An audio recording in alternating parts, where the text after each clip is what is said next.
secret to productivity is to start early. And today's episode of The Director's View that's produced for and often from directors to provide great insights and tips that you can use back in your business and with your teams.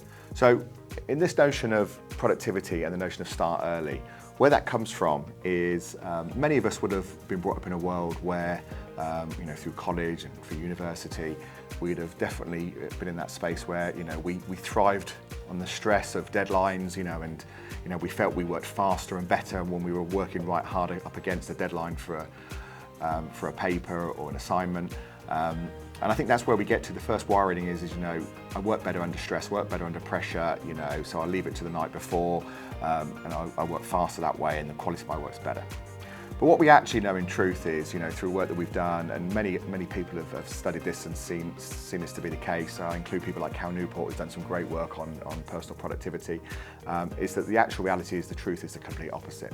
What we actually know from the science and the research is actually the high levels of stress and the closer we are to a deadline of doing some work, not only does it take us longer, but actually the quality of the work is actually massively diminished as well. So that's interesting, and kind of why is that? Well, the main reason is I think that the time thing is just a perception that's out of skew. But the quality bit for me, I think, is really, really interesting because, of course, when we're hard up against the wire, we produce the work, we submit it. If we go to the notion of starting early, what that enables us to do is actually to produce the work, and I think at this point it's probably worth saying that doesn't mean you have to finish the work, but certainly get well into it. Maybe we produce it 50, 60, 70, 80% complete, but then having done that and then still with a fair amount of time before we need to complete and submit the work, what then happens, because it's now in our mind, we're able to percolate on the work we've done. And what then tends to happen is as we're percolating, very often subconsciously, is we'll go, yeah, just had a thought, actually I can refine that and make that better, or actually it's made me think about that last piece I need to do on this. If I do it that way, that'll make it much more powerful.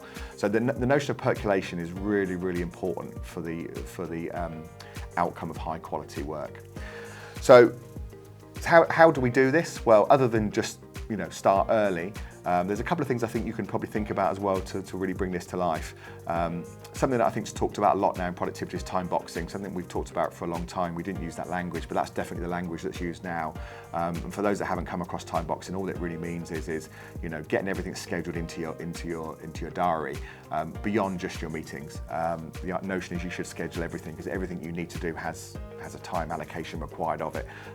So as well as your meetings, the projects you need to work on, the tasks you need to do, where are you scheduling those into your calendar to do them.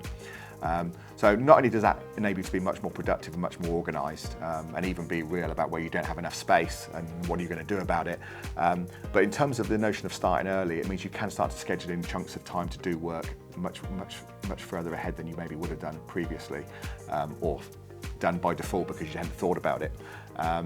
And then, as I said, that start early is scheduled. You do it, and then maybe you can schedule some more time later, or maybe you don't need to because you've done most of it already, and the rest is just iteration through percolation that you can pick up as you go through your normal day's work. But there's one other thing that is quite useful at that point as well. Is also when you do that time box is to try and spend as much time as you can doing one thing. So doing one thing not only gives you maximum productivity, because if you're spending your day switching and reorientating around different tasks, your productivity will be massively diminished. But again, real short bursts of work don't always give you the time to really get deep into what you're working on, and again, to build that quality of work that you want. So there you go, the secret of productivity: start early, and if you can link that up with some time boxing and some maximising the one thing, hopefully that will really get you ahead of the game.